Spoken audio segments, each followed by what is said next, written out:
Hi, Huli. Hi, everyone. Welcome to a new episode of the Mashtia podcast. How's it going? It's going good. It's been, okay, I'm going to get straight into it. I've been climbing out of a hole this past couple of weeks. And so that's what it prompted me to talk about this, to want to talk about the topic about, like, what to do when, I mean, it's not necessarily like a what to do. It's just, I want to have a conversation with you and with others about what to do when you're, like, seeing burnout face to face. When you're like, oh, I'm seeing your face and I don't want to get close to you. So how do you do to, like, what do you do to walk out of that hole and to not fall into, like, old patterns and whatnot, you know? So this is kind of where I've been. But before we get into that, how are you doing? Good. I think I'm in a similar kind of situation. And you know what? Actually, I was looking at watching our previous episode to get like some of the timestamps for the clips that we post on social media. You can follow us at Mashtiako if you haven't yet. And I realized that like our previous episode and maybe the one before, I particularly, speaking for myself, was a little bit low energy. And I think it really does have to do with what we're talking about today, which is burnout, in case you haven't, probably read the title. And I think that it's similar to you. Like I have some days where I'm very much up, kind of full of energy, or where I detect those symptoms of burnout and I like start employing all the strategies that you hear or whatever to kind of lift myself out of it. But there's definitely some days where the hole definitely drags you further down. And just I think it's been a matter of the past couple of months, and I think it's a very important topic to acknowledge, to discuss, because I am willing to bet something, not money, but something that more people than we think are probably just like living their day-to-day lives in a burnout state. Yeah. And I think it's very easy to overlook the symptoms of burnout and just kind of confuse it for low energy because they come hand in hand. And especially, I don't know what if you've ever struggled with this, but I struggle with like low iron levels. So if you combine the burnout with like low iron and like PMS and like all the things that we women experience like over and above other normal things, I think like it's really easy to overlook the symptoms. So it's why it's so important, I think, to talk about it. I think for me, to overlook and also to underestimate. Yeah, exactly. Because precisely like it can be like mixed with so many things. It's just that time of the month, or I just need to drink my iron supplements or whatever, which you should if you need to. But I think it's very easy to underestimate how deep burnout goes, how much it impacts your daily life, like your relationships, your work, and everything, and just try to mask it and make it something else, right? Exactly. And or even and if I ever dare say this, but even sometimes like for people like us who have a life of faith, fall into the like over spiritualizing ditch where you're like trying to talk and all of these techniques and things that you can do for it like help. But I think sometimes you can fall in one of the two ditches, right? Or either give yourself into the hole or try to ignore it and try to like talk yourself out of it, be it like through faith and through spirituality, or be it through some people watch podcasts or read books about it, trying to like find a way to get out of it instead of just looking at it face to face. Because I think it's like it's what I was saying at the beginning, like you see it and you acknowledge it, and again, even getting here to this point, I think for both of us has been a journey to kind of seeing and understanding all of these signs are signs that there's something happening that is not the normal. I'm burnt out, or I'm very close to burning out. Like my candle is this big, and like and now that you see it face to face, okay, what do you do about it? Because the idea is to not fall, and both of us have experienced burnout before. The idea is not to go back to what the coping that we used to do when we were burnt out or those kind of things. Totally. No, I agree. And I think that it is definitely a journey. I think with as with other many mental health topics, it's something that is open, like the conversation has began to open up a lot more.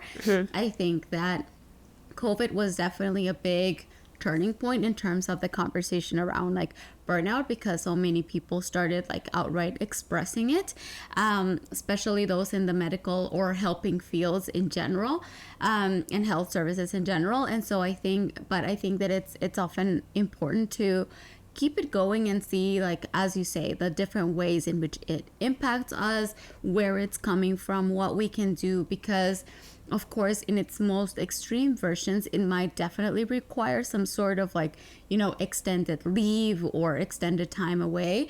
But the truth is, for a lot of people, that reality is also just not feasible.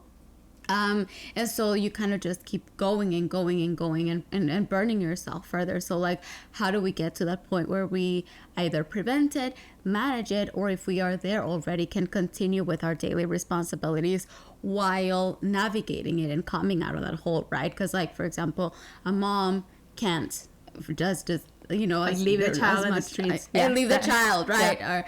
Or and there are many professors or casual workers, shift workers, etc., that can't take the time to fully recover, for sure. So yeah, I mean, I think in general, so like, how have you experienced, and I think that there is like a formal definition of it, which we can like share or something. And there are some telltale signs or whatnot, but more about like in terms of your experience. How do you start feeling that first kind of moment or symptoms or whatever you want to call it, like where you're like, uh-oh, alarms start ringing? I think before responding that, just quickly, I wanted to just say something to tie it back to your previous thought. Is that I feel like I've never met someone who has never been burnt out. So I feel like it's a natural part of the cycle of life and the ebbs and flows of life. Like, you don't necessarily have to be completely burnt out every time. That's not necessarily, that's not healthy.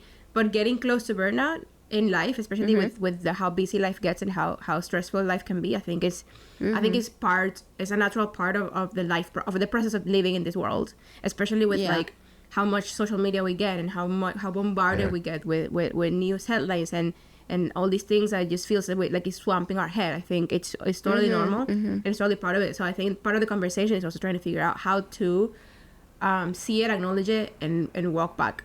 So for me, when I start seeing it, is when I start feeling like I'm a person that I feel my emotions very strongly, and I'm always feeling. It's not like I'm not, but sometimes like one of the telltale signs for me is that I start not caring about things, I guess, in a way, and start feeling a bit numb emotionally. And it is, and when I finally recognize what's happening, it's like the floodgates open. Like today, for example, I've been this close to crying all day. Like tiptoeing the line where like I was in a meeting this morning and someone said something and I was just like, oh, this life is so hard, and like I was so close to crying at a work meeting, and I was like, oh my gosh, keep it together. Because it's like I don't feel nothing. I'm just trying to power through and ignore all of the alarms that my body's giving me, like all of the exhaustion. I'm like, I'm tired, but I power through, say yes to everything, and like then it kind of just out of nowhere, it's like, oh, I see it. Oh, I feel like I'm getting very close to burnout, and then it's like the floodgates open and my emotions are there. So that's one of the things for me. Another thing is I start like dropping things. You know, I'm someone who I tend to be very on top of my work, and I'll say, like, for example, last week I totally missed a deadline because I totally forgot about something. Like, I did half of a task and I thought the task was done because I only did half of it, but it was totally not done. So I didn't send it to client and I didn't send it for approval. So I totally missed the deadline, and I was like, yikes, like this is a sign that I'm getting very close. I started just dropping things or things like that. So for me, those are two of the main things. And then also I feel like I end up being in a hole or like a cycle where I stop making things and I start just craving consuming things. So for content, for example, instead of trying to make things, make videos, make music, take photos, I just kind of like I just want content, and I spend like 8 hours on YouTube, like literally nonstop. I think yesterday I spent probably 7 hours watching YouTube, and it's like, this is ridiculous, because it's just like it's a point where I just feel like I can't give anything to society. I just need to get, and it's just to, in a way, to kind of like make my brain stop. So that's those are three of my things. How about you? Yeah. I think very similarly to you in terms of the numbness, but for me, like, I don't open the flood, like, I'm still, I'm actually like in a therapy process right at this moment because of that, because I'm generally a person who has very strong emotions, not very emotionally reactive. Actually, I'm very emotionally contained, but I feel it very deeply. Whereas, right, like right now, I'm like just nothing. You know what I mean? Like something. And one thing we learned at Freedom Session, for example, this course that we've mentioned a couple of times, and as well as like I was talking to my therapist, and it's like you can't choose which emotions you turn off. It's not like you can turn off the unpleasant one. It means that like if you're numb emotionally, that also mutes your positive emotions. And so, like, you know, I've experienced moments in this past few months that should have been of overwhelming like joy, and I can only experience a muted version of that. You know what I mean? And I think that that creates a discomfort in me, and when I'm starting to go through that, then it's also a telltale sign that okay, something deeper is happening. Like this is just a symptom. It's definitely like not the root cause. I think the other one is also start not caring, but in a way that leads me to a little bit of more reckless behavior.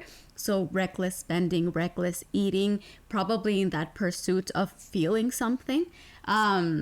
So I definitely start, I won't do anything like as reckless. You know how those people who are like, I just want to feel something, and they go on and jump off like a plane, you know, skydiving or something like that. I'm not going to do that. Like, I'm not gonna do lazy that. For that. No, I'm way too lazy for that. But I feel like you have to get up like at 5 a.m. or something. Nah. But unless you're getting up at 5 a.m. to go catch a plane to go somewhere. Which might be part of my reckless spending. Like one day just saying like, you know what, I'm gonna book this vacation. I don't care. And so I started making decisions, like careless, reckless decisions that are a little bit outside of my norm as well. Similar to you, like with the time that I spent like on a screen, or just like, you know what I mean? Or like foregoing responsibilities and even like feeling a little bit of a thrill where I know that I should be doing something and I didn't. You know what I mean? And something like that. So when I get into those kind of uncharacteristic modes where I know again it's a symptom, not the root cause, because I'm chasing like that sense of kind of not wholeness, but just like feeling something, I guess. Just an emotional or response. Enjoying something, or an emotional response, or the enjoyment of like something, then I think that that's like another kind of telltale sign for me. And then the last one, which I didn't know how to word actually, I just learned it very recently as I was reading more on burnout, which is depersonalization, which is like kind of this feeling of like you're just living on autopilot and you really feel like life's happening outside of you. Like, I know I'm talking to this person, I'm at this event, but I'm really not. I'm just like super kind of zoning out, and I really didn't know that had a word until very recently, as I said. And I feel like that's been a constant in my life when I felt burnt out. Of course, I didn't have the language before to know that was burnout. But now that upon looking back, it's just like, oh yeah, in these certain seasons in my life where this was happening, I realized that this is how I felt, like I was an outsider looking into my own life, and my body just kind of going through the motions on its own. I think that's another one. And just like lastly, which I also realized upon reading on burnout, that it is a common telltale sign, a common symptom, is that I get very cynical. And I start resonating with very cynical humor. I start getting very critical, where like, if you know me, that's not my usual. I actually really don't like kind of like speaking badly of things or of people, or like, it's not that I'm like a happy, duppy, like, you know, everyone's around the circle singing kumbaya. I'm not like that kind of person either. Overly cheerful and kind of annoying, but I'm like, at least, you know, I try to be like, what about this? What about that? Consider the different angles. Whereas like when I'm starting to get into that burnout mode, like everything's like, you know, everything's horrible. Like that joke isn't funny, or like that comment that person made is stupid, and like the way, you know, I look or someone else looks is like bad. Yeah, everything's like bad, you know? Yeah. I relate to that because I feel like because I also tend to get cynical when I'm burnt out, or in general when I'm going through I'm cynical in general. I'm a cynical person. I think I think that's what I've discovered. Okay. You know, going through therapy, and you know, our therapist, we've told people that we go to the same therapist that she leaves homework, which I love, but sometimes it's like it's a home that you have to get over the cynicism. Yeah, and the what seems to be ridiculousness of the nature of the homework, so you can actually get to do the homework and like reap the benefits of doing the homework. It's always like, man, this is so ridiculous, this is so stupid, and like and especially when I'm close to the hole, I'm even it's even louder in my head. I can relate to that too, and everything is like with like I feel like I'm looking at everything, like, you know, when your camera's out of focus, sort of like that, like nothing is perfect. Yeah, exactly, and everything's wrong. You're right, of course, you're right. Yeah. But like, yes, I definitely agree and relate with that, and I think that a lot of people going through burnout will relate to that as well, because it's one of the common, like, I guess, symptoms. So in your own life, have you noticed a pattern of like when you start approaching this whole or like burnout, like when is it like, because, you know, like, for example, some people might say, oh, periods of high stress at work. But sometimes, like, you have periods of high stress and you don't, and then you have periods of high stress and you do. So have you managed to identify any, like, common threads or factors that might play into actually developing burnout? Yeah, like for me, and this is probably the reason why I wanted to bring it up at our podcast today, is like, it for me is I realized, and I think I've realized this go around because everything in my life seems to be perfect right now. Like, if you look at my life, like, from the outside, it's like, why would you be burnt out? What, like you do freelance work. You have control over your own schedule. You can travel whenever you want. You know, you live downtown. It's like the life is like, it's like picture perfect, but I still feel this way.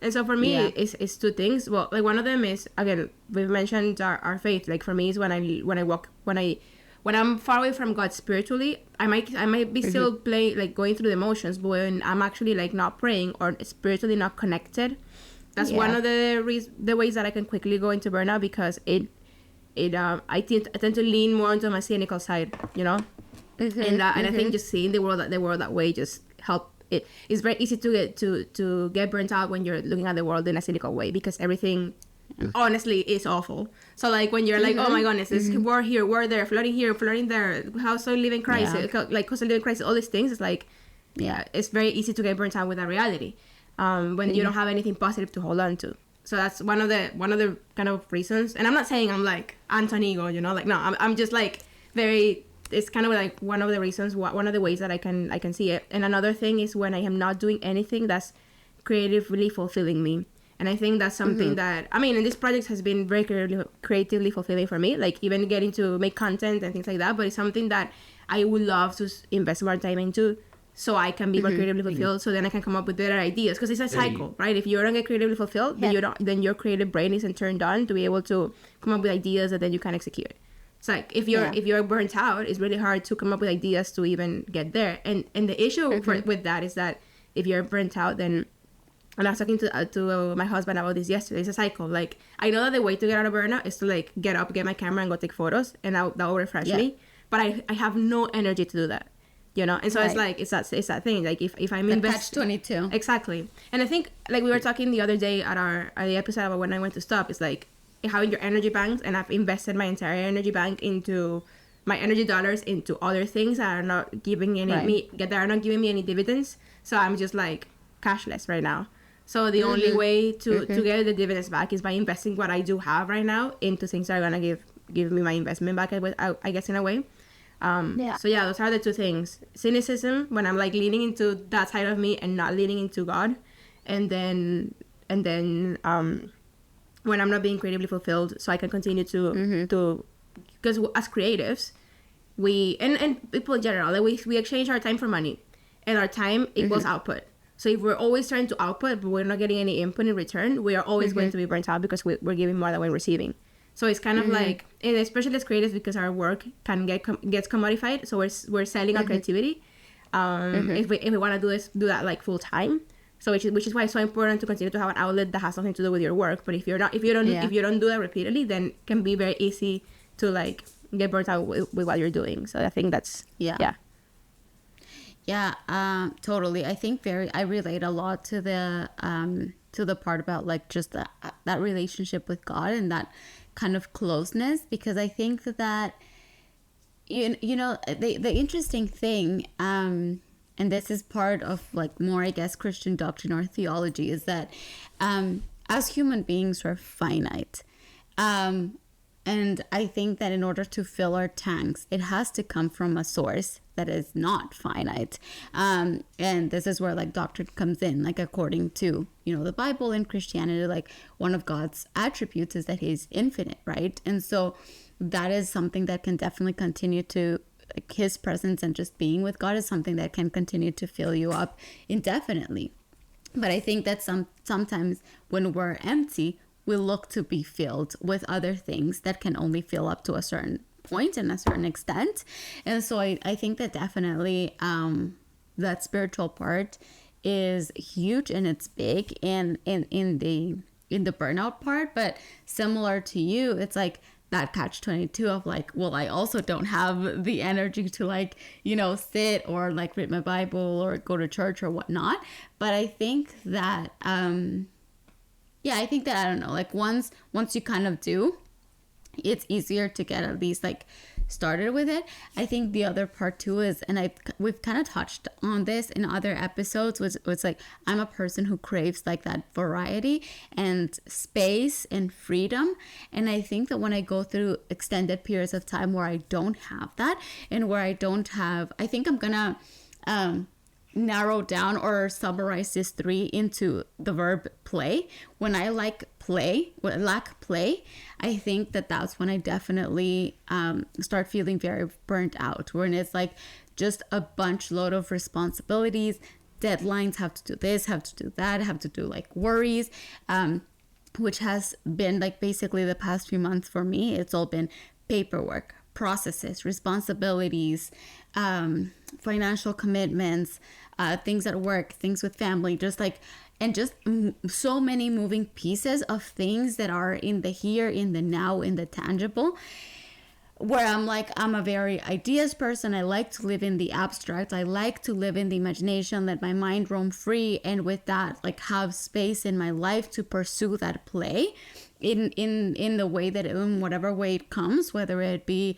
like in time with friends or in writing, in dancing, in boxing, and just like going for walks and letting my mind wander, like in whatever form that comes in my day-to-day. And I think that there has been an extended period of time now in my life where I've lacked that play.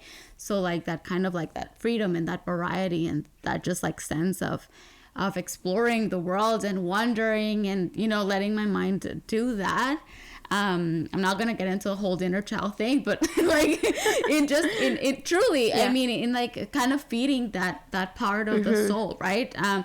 That just wants to wander in like those things that are not deadlines, not to-dos, not, you know, those tangible adult quote unquote things. Yeah. And I think that that's kind of probably where in the past, I've definitely started falling or completely fallen into and I think it's interesting because it's essentially the same thing. I feel like just having play for me, it's in creative outlets, but for you it's in letting your mind wander. But it's essentially the same thing. It's like, as people, we crave that play, and for some people the play looks way more structured than it made look for you and me. The funny thing, and I think you probably will relate to this as well a little bit, is that we're both highly free, for lack of a better word people, highly playful people, I guess, in our needs, but in our usual behaviors, to steal from Bergman, in our usual behaviors, we've been bred to be highly methodical. And so when you have like this juxtaposition, and I feel like other people can relate, because that's the world we live in, of like, okay, I need to follow up, I need to do this, wake up in the morning, list of things I need to do, and like this is how my mom bred me to be, because they can't sit still for a second, because you gotta get things done, when in your heart you need the space to play. And so like something that I've learned from my husband a lot, and that I've tried to do in therapy too, is just like, why do you because I tend to sometimes even feel guilty when I do have the time to play, when I'm just doing the play, and then I'm like, oh, but these are all the things I need to do over there, and it's like they're just lurking in the shadow, and it's like, why? Just let yourself play. So I think that's something that probably a lot of us can relate with, is that like feeling of like, I am highly playful, but I've been bred to be methodical. So how do I balance, you know? And I think that balance is the answer, I guess, in a way, other than the spiritual side, where we need to be filled by an infinite source, as we've already talked. But the other side is, okay, how do I balance? Because the way God fills us is in one way by his presence and his power, because he can, but also in giving us this desire to play and to be at one with his creation. And so how do we balance and it's just a question, I guess, how do we balance the need to be highly, or like the world's need for us to be highly methodical, because that's how society works, with the need in our hearts to be playful, I guess, in a way. Yeah. You know, I think that, and of course there's it will truly depend so much on the seasons you're in. Again, I bring up parenthood just because I'm seeing some people around me, not out of my own experience, but of course this is a season in your life where maybe the space for play will be less, or play that you've chosen. You know, like my sister's playing with my nephew all the time, but he picks the games. And of course we're not playing, talking about literal play, but still it's like that time of like, oh, leisure and recreation. But it's more limited, right? And so I think it will be dictated a lot by seasons, a lot by your work situation. I think for many people, I mean, there are some really high stress jobs that you start at 7 a.m. and you're not done till like 9 p.m. or something, so very little time. But I think within the bounds of your possibility, I think just, and this will be strange, but it's like poking that hole in the system where you like, if we need to schedule everything, if we need to, Google Calendar everything, or iCal everything, or whatever, then use that same tool provided to us by the world in order for us to meet that society's needs or whatever, and time block space for your play.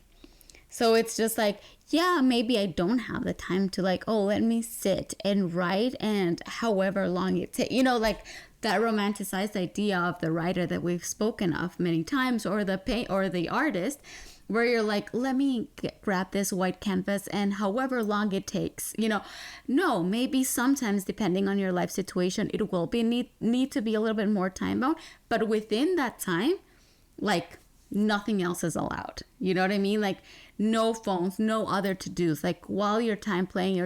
So I guess that's a little bit of like cheating the system, in the sense that you're like, well, I've done it in the way that the world requires, but I'm reclaiming this time only for me. Yeah. So no phones, no to-dos, no nothing during this time. I like that. And I'm thinking even back to when we used to work retail. We've told the story before how we used to work at a bookstore. We worked at the same bookstore around the same time. And like even those jobs, at least in Canada, I don't know how it is in the rest of the world, but in Canada, you are, if you're working longer than a 5-hour shift, I think you're mandated by law to have 2 15-minute breaks and a 30-minute lunch break. And in those breaks, like you have those breaks already. I think something that probably would have helped me back then, and probably I can probably still use it now that I'm a freelancer, and I have, especially now that I have more time, and it's something that can be a useful thing for others, is to take those breaks and like actually genuinely play. Maybe you need to reply a text or do this or that, but then you can probably, if you work somewhere where you can go for a walk, like our bookstore used to be in the mall, and we could go out for a walk in the mall and just kind of like just wander around, even if it's in the mall, and you're not getting natural sunlight, but it doesn't matter, for like a few minutes, come back in 10 minutes, and then you're refreshed. And I think maybe even integrating those breaks into our days, as you're saying, time blocking, but also like from task to task. If you have 20 minutes, go for a walk, or grab a guitar if you're into that, or write something down quickly, or I don't know, grab a ball and hit it against it, whatever, like that gets you moving, and that gets your brain disengaged from the previous activity and into the next activity, and gives you space to decompress and play. I think that's a really good point. Like time blocking, I had never. Yeah. I've watched a lot of like time blocking videos with people that are very like productive, and it's all like boom, task. But I never thought of like I can totally just take a break and 20 minutes, go for a walk, come back, keep working. Yeah, totally. And I think even using the times and spaces that you have. So like, for example, for people who like me commute to work, people hate the bus. Like, as you know, generally speaking, I'm one of the few people who's a fan of the bus, because not the bus itself, sometimes the rides suck. But for me, this has always been the time where I can like guilty freely read. And the bus time is my me time. Like, my current commute is around 35 to 35 minutes. So that's at least 60 to 90 minutes in a day that probably once I get home, I won't be able to just sit down with a book. But now I've gotten like 60 to 90 minutes of uninterrupted reading time, you know, while I'm sitting with some music that I like, and just like, that's a me time. That's, you know what I mean? So like, also, and I've also written on the bus. Not the most comfortable experience, because I was doing it on my phone, but sometimes I was so inspired, and I was like, and I already knew, like, I had this ideas brimming in my head, and I already knew that afternoon, once I came back from work, I wouldn't have time to do it. So I was like writing on the bus, and now I've gotten like 45 minutes in of writing that I wouldn't have, you know, otherwise. Same with my lunch break, as you were saying. Like, I think for me, I don't, sometimes I don't do it if I like stick around to talk with my colleagues, because that social part is also important, also maybe part of play. But I'm super adamant with like leaving my office for my lunch breaks and doing whatever, but finding that flexibility and that freedom within the constraints of, you know, my lunch break and also my location. But I'm very lucky to work at like such a beautiful campus with many different locations. And so I'm like, oh, today I'm gonna go like eat here, today I'm gonna go eat there. Like, once the weather starts getting better, I'm like, I bring my blanket and eat outside, which is a whole ordeal because there's a lot of bees, so I don't know, but but still, bring like, my blanket and my EpiPen and eat outside. exactly.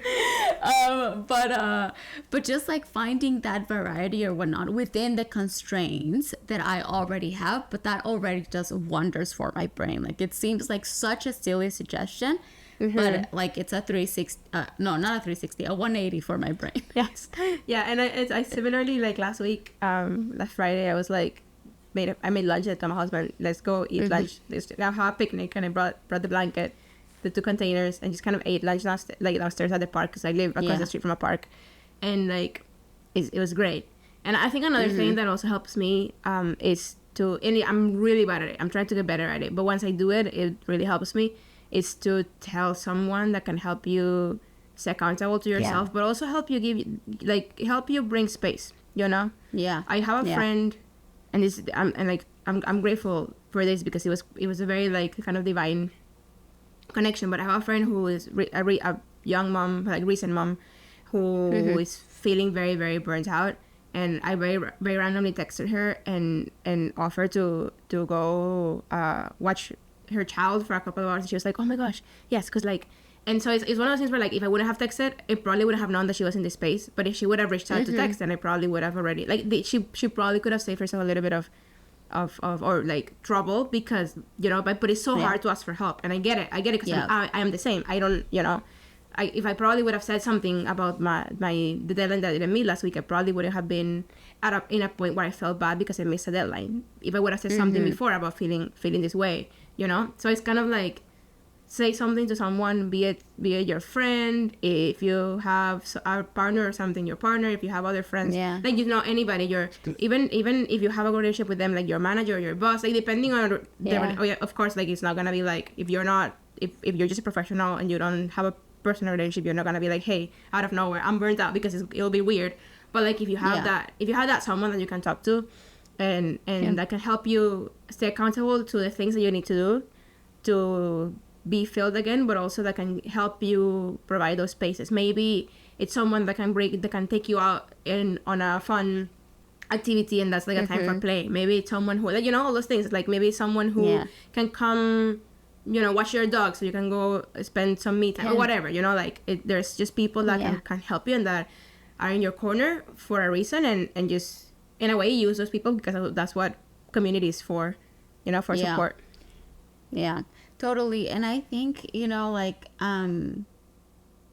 I lost my train of thought, but I think that asking for help, for sure, it's like, because a big part of this is like, of course, what you feel externally, right? Like I might feel sluggish and tired and whatnot, but the thing with a lot of like mental health issues, it's just like, it's truly a mind game, because it's a self-feeding loop. So if you're kind of tired, for example, and then someone comes and asks you for a favor, the mind or the lie might come of like, see, people are just wanting things out of you or whatever, or oh, here comes someone else, another thing that I need to do, whatever. And so a big part, I think, of overcoming like a burnout is, you know, to borrow a very common language from the early 2000s in the Christian world, it's like you have to win that battle in your mind, right? Like you have to. Joyce Meyer. For anyone who grew up in the church, you'll know that language. But it's true. Like half the battle is sometimes like in your mind, right? Absolutely. It's and it's kind of like, yes, understanding where that burnout's coming from, but also getting rid of those lies that might tell you that this feeling is forever, that you're completely alone, like similar to what people experience in depression. And of course, prolonged burnouts can actually lead to like depression. So it's like getting over the hump, or even like those voices that tell you that you can't say no, for example, which is like a very, I guess, surface level advice, but oftentimes burnout also comes from a little bit of people pleasing and just like one filling up oneself with responsibilities just because we weren't able to say no at the time, right? That's why I think in the health professions, in caregiving situations, or at work is where burnout is experienced the most, because it's where people find it harder to say no to bosses, parents, patients. So I think that it's definitely important to win that kind of lie in your mind that says like, oh, if you say no, you'll miss out on the promotion, or if you say no, you're a bad child, or if you say no, you know, whatever it may be. And of course, this is probably is just like for an entire another episode on like boundaries, but just in general, I think knowing how to say no, learning how to say it, but overcoming also the part of your brain that tells you that this is either permanent, this is how it is, or also even that lie of like, well, this is just how adulthood is. You know, that's just the reality of life, and that has to be your life from now going forward. There's no getting better from it. I think that it's a big part of like, we need to demystify that in order to move past it and say like, no, actually, as we're talking about right now, I am in the hole right now, but I can get better. And I can come out of it. And the hole can only get deeper, but if you see it in time, you can hop out of it, you know. And by asking others for help, it helps, as you were saying, kind of overcome those lies, because people like a lie that has repeated in my head a lot, and that is probably also for other people as well, is that I don't have any real friends, and so when I ask for help, that's like the truth that dispels like that, the light of the truth that dispels the lie. Is like, no, I have friends, because other people care about my well-being before they care about my what I do. So is that like, if you're looking for an answer, go for the answer. If you feel like you have no friends, no real friends, go ask your friends for something, and you'll see they're there for you. And like, and that's true for everything else. If you're asking for like whatever, if you're asking if you're competent, look at your work, and then you see that that's gonna answer a question. If you're asking if you're creative, look at the ideas you've had. That's what's you know. It's you know, if you want the truth, go look at the truth. And a lot of times, it's in your head. It's just kind of buried by all these other lights that have like silenced it a little bit. Yeah, totally. And I think that as much as possible, if there is a single ish identifiable source of your burnout, I think that within the possibilities of making a change, I think that go for it. I remember having this conversation very recently with some people, and this is actually quite common, where they're like, their very identifiable source of burnout is their work, for example, whether it's because of company policies or relationship with their managers or whatever it can be. And their lives do a complete 180 as soon as they change jobs. And it was this very like one identifiable kind of source. So I think within, you know, people's possibilities, I will always encourage that change. I'll be like, you know, yeah, it's just a job. Like in the sense that there are so many people, and it's becoming more prevalent nowadays, where you have 30-40-year-olds having strokes left, right, and center due to like stress, and to prolonged burnout, and to like them not taking that action ahead of time. Because that's the thing, like as we were saying, like the battle's in the mind, but the manifestation is physical, and it truly can lead to actual like illnesses and infirmities and whatnot. And I don't think it's worth putting your life and your well-being and your health in front of on the line, in jeopardy, right on the line for something like that. So again, it will depend so much on people's situations, but if it's something that you can like clearly identify and it's within your possibilities to change, I would say like go for it. Absolutely. Yeah, go for it. Absolutely. I think that's a good thought to close on.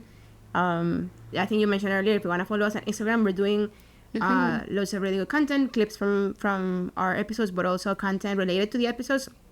Like we're recording this on a Tuesday, so we record on Tuesday or Wednesday and post on Mondays. And today we posted a video, a really lost connected to our previous episode about how to know if you're creative. And so like we're constantly posting different content there that's tied to this, but not necessarily this.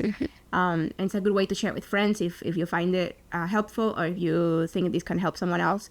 And Instagram, TikTok. Yeah, we have YouTube Shorts. Subscribe, follow. And keep sharing, spreading the word. We know that this is probably landing in good ears. So. Yes, totally. And if, we have a whole roster of ideas of things we're going to record and stuff. But if you have anything that you would like us to like talk about, whether it's like case studies like the ones that we've done, like Betches, or into authors, or into, different sorts of creatives and professionals, and hear us discuss them a little bit more about it, or just kind of questions about creativity or creative life and whatnot, we would always welcome those feedback and recommendations as well. So you can drop them anywhere in our platforms, and we'll take them and we'll add it to the roster. Yes. Add it to the list. Okay, so we'll leave it up to that for today, and we'll see each other next week. Bye.